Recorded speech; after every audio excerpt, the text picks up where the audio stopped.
दोस्तों वेदांता लिमिटेड की बात करें, यहाँ पे बहुत सारी अपडेट निकल के आ रही है जिनको हम एक एक करके डिस्कस करने जा रहे हैं। सरकार ने नया कानून पास किया है जिसका वेलकम वेदांता की तरफ से उनके चेयरमैन ने किया है। अब इससे वेदांता को क्या फ़ायदा होगा उसको समझेंगे। और दूसरी तरफ वेदांता के बोर्ड में यहाँ पे कुछ बदलाव हुआ है, यानी हिंदुस्तान जिंक जो इनकी वेदांता की कंपनी है उसमें सरकार की तरफ से कोई नई अपॉइंटमेंट हुई है, उसके पीछे की वजह को जानेंगे। इसके अलावा एक बड़ी कामयाबी और मिली है वेदांता को। लगातार आप देखिए डीमर्जर के बाद इनके दिन अच्छे हैं और आप देखिए लगातार बेहतर फैसले भी हो रहे हैं, सरकार का सपोर्ट भी मिल रहा है। कंपनी आने वर्ष में कुछ बड़ा करने को तैयार है। ऐसे में क्या उम्मीद कर सकते हैं वेदांता से? आने वर्ष में क्या वेदांता वैसे यहाँ से बेहतर करेगा? और वेदांता की कौन सी कंपनी है जो यहाँ से और अच्छा कर सकती है या फिर दबाव की स्थिति बनेगी? इन सारी बातों को समझेंगे इस वीडियो के माध्यम से। लेकिन फ्रेंड्स उससे पहले अगर आप पहली बार हमारे चैनल पे आए तो चैनल को सब्सक्राइब कर दीजिए, एक बेल आइकॉन दबा दीजिए ताकि जब भी नया वीडियो बने पहला नोटिफिकेशन आपको मिले। वीडियो पसंद आए तो लाइक से जरूर कीजिए। चलो फ्रेंड्स वीडियो स्टार्ट करते हैं। मैं हूँ आपका दोस्त SB दवे और हमारे अपने चैनल ऑनलाइन कमाई में आपका बहुत बहुत स्वागत है।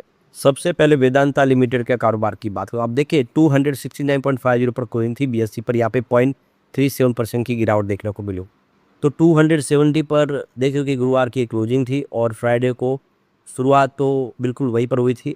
271 का हाई भी बना, लेकिन फिर स्टॉक के अंदर गिरावट 266 का लो बना और थोड़ी सी गिरावट के साथ में ही इसने क्लोजिंग दी है। अब यहाँ पे देखिए जो बड़ी गुड न्यूज़ निकल के आ रही है, ये कल की लेटेस्ट अपडेट है जिसमें कंपनी की तरफ से एक्सचेंज को जो जानकारी दी है जिस पर कहा गया है कि उनकी कंपनी को सक्सेसफुल बिडर घोषित किया है। ये देखिए पूनम मैग्नीज ब्लॉक है आंध्र प्रदेश के अंदर। तो इसकी ये जो नीलामी हुई थी इस नीलामी में इनको सक्सेसफुल बिडर घोषित किया है। तो 13 अगस्त को ये ऑर्डर पास हुआ है जिसमें आप देख कि लगभग 2:46 पर कंपनी को इसकी ईमेल के माध्यम से जानकारी मिली। तो ये पूनम मैग्नीज ब्लॉक है 152 हेक्टेयर का और G4 स्टेज पे एक्सप्लोरेशन इसका हो रहा है इस समय। तो काफ़ी बड़ा मैग्नीज ब्लॉक कंपनी ने जीत लिया है। तो बिडिंग प्रोसेस में आप देखिए ये बड़ी बोली, इससे पहले भी इन्होंने इस पिछले महीने बोली जीती थी। तो वेदांता के लिए इस समय शुभ घड़ी चल रही है, लगातार अच्छे फैसले हो रहे। अब इसके माध्यम से इनकी जो डोमेस्टिक रिसोर्सेज जो अब आने वाले समय जो अपेक्षा है उसमें और खरा उतर सकता है, बिजनेस और बढ़ सकता है। तो ये बहुत अच्छी गुड न्यूज़ है। अब यहाँ पे अनिल अग्रवाल की कंपनी के बोर्ड में बदलाव हो गया और गवर्नमेंट के आदेश के हिसाब से नए यहाँ पे इंडिपेंडेंट डायरेक्टर की अपॉइंटमेंट हो गई है। तो वेदांता की कंपनी हिंदुस्तान जिंक से बड़ी अपडेट निकल के आ रही है। कंपनी के बोर्ड में एक नए non official part time director की अपॉइंटमेंट हुई है। तो ये देखिए ये जो NTA भारत सरकार के मिनिस्ट्री ऑफ माइंस के आदेश पर हुई है। इसमें सरकार की भी हिस्सेदारी है, बड़ी हिस्सेदारी तो वेदांता की है लेकिन सरकार भी हिस्सेदार है हिंदुस्तान जिंक में। तो इंडियन गवर्नमेंट की जो हिस्सेदारी 29.54% है और 61% के आसपास की हिस्सेदारी वेदांता के पास है। तो मिनिस्ट्री ऑफ माइंस ने योगेश अत्रे को कंपनी के बोर्ड में non official part time director के तौर पे अपॉइंट कर लिया। अनिल अग्रवाल की कंपनी में इसकी जानकारी एक्सचेंज फाइलिंग में दी गई है। कंपनी ने बताया कि भारत सरकार ने डॉक्टर योगेश अत्रे को कंपनी के बोर्ड में गैर आधिकारिक अंशकालिक निदेशक के रूप में अपॉइंट कर लिया है। तो एक अपॉइंटमेंट हो चुके हैं सरकार की तरफ से। तो जो जानकारी निकल के आ रही है डॉक्टर योगेश अत्रे इनको 3 साल के लिए अपॉइंटमेंट मिली है। ये कार्यकाल अधिसूचना की तारीख से शुरू होगा, अगले आदेश तक ये प्रभावी रहेगा। तो 3 साल के लिए नई अपॉइंटमेंट हो चुके हैं हिंदुस्तान जिंक में। एक और जो अपडेट है यहाँ पे देखिए वेदांता लिमिटेड की जो देख सकते हो कि रेटिंग थी उसको विड्रॉ कर लिया गया है।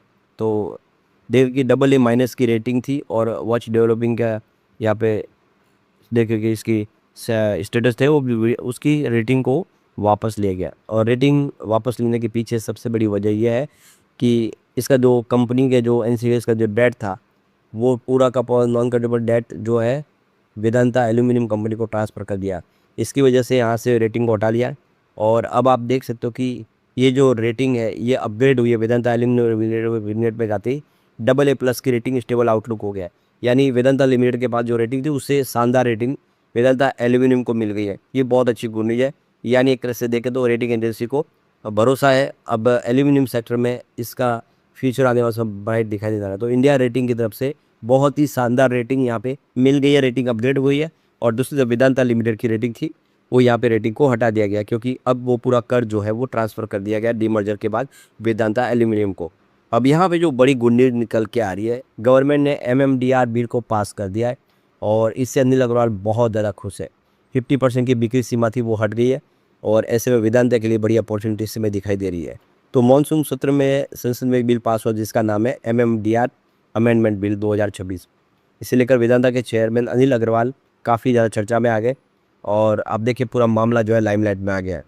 तो देखिए गुरुवार को ही राज्यसभा ने 13 अगस्त को mines and mineral development regulation amendment bill है उसको मंजूरी मिल गई है।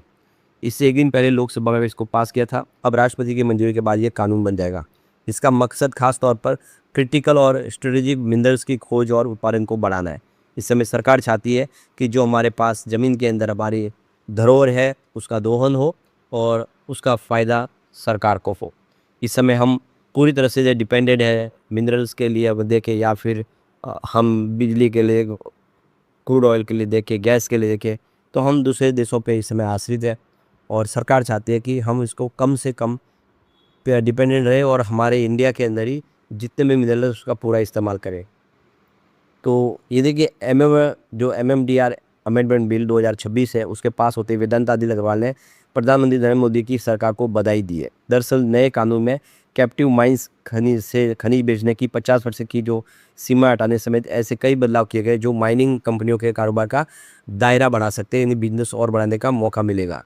तो ये देखिए bill national minerals export trust यानी नेशनल एक्सपोर्ट ट्रस्ट का दायरा जो है उसको बढ़ाता है। अब यह सिर्फ खनिज खोज के बजाय खदानों और खनिजों के विकास के लिए भी फंड कर सकेगा और इसका नाम national mineral exploration and development trust बनाया गया है।